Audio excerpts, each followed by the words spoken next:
معاذ ابن جبل به د پیغمبر صلی الله علیه وسلم سره د ماسخوتنې مونځ وکړو په مسجد نبوي کې، او بیا به لاړ د هغې نه وروسته خپل قوم له به امامتي ورکوله. متفق علیه دا حدیث په صحیح بخاري صحیح مسلم کې دی. نو دې حدیث نه یو مسله غټه دا ثابته شوه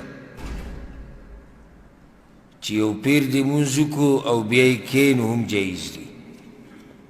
لکه معاذ بن جبل ماسخوتن مونځ کړی، اوس په دویم پیر یې بیا کوي د دې قوم سره، نو یو ته دا مسله ثابته شوه.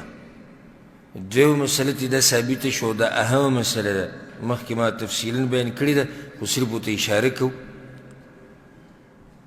چې فرض مونځ په هغه چا پسې شاته کېږي چې هغه نفلي مونځ کوي.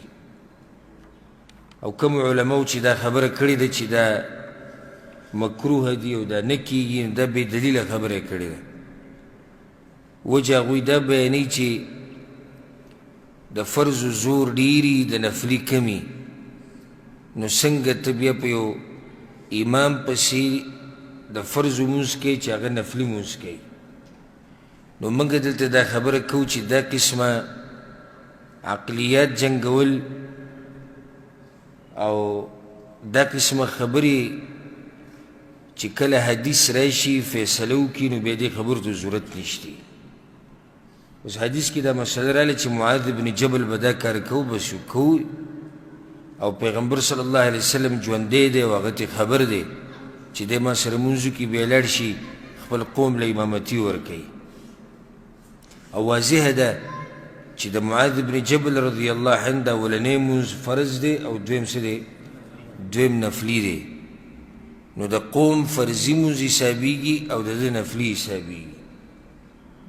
نو دا خبره یاد ساتئ، یو امام دی هغه فرضي مونځ کوي، ته پسې نفلي کولی شي، په هغې هم دلیل روان دی. یو امام دی نفلي مونځ کوي، ته پسې فرضي کولی شي، دواړه جایز دي.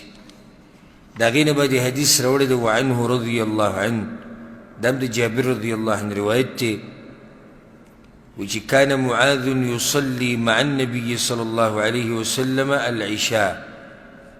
معاذ بن جبل به د ماسخوتنې مونځ د پیغمبر صلی الله علیه وسلم سره وکړو، ثم يرجع الى قومه فيصلي بهم العشاء. نو بیا به دی واپس لاړ خپل قوم له به بیا امامتي ورکړه د ماسخوتن په منځه کې. هغه علما بل جواب کوي چې تو ته کله وایي چې معاذ بن جبل چې دا کار کړی، نو وایي دا اولنی مونځ د معاذ بن جبل نفلي و او د دویم څه دی؟ فرضي دی. نو په پیغمبر پسې چې کوم ماسخوتن مونځ وشو هغه د ده نفلي مونځ و، نو خو صحیح ده، امام فرضي مونځ کوي، دی پسې نفلي کوي، دا خو کېږي. بیا چې به دی خپل علاقې ته راغی، نو بیا به فرضي کوو، نو شاید ورپسې هغه هم فرضي کوو. ته اوس هسې هغه حدیث تول راته ویل دي، نو بیا پې دا دلیل والا، دا خبره مې دې پورې وکړه. جابر رضی الله عنه وایي معاذ بن جبل به ماسخوتن مونځ پیغمبر سره وکړو، بیا به لاړ خپل قوم له امامتي ورکوله، وهي له نافله، او دغه مونځ به د هغه دپاره نفلي و. کوم مونځ به نفلي و؟ دا دویم مونځ به نفلي و. دا حدیث امام بخاري، امام مسلم، امام دارقطني، امام بیهقي، امام طحاوي، امام شافعي ټول راوړی دا حدیث. نو دې نه اهمه مسله دغه بنیادي چې کوم دپاره باب یې ښودی هغو ته ثابته شو، او دا ته هم ثابته شوه چې په نفلي پسې فرض مونځ کېږي او په فرض پسې نفلي کېږي.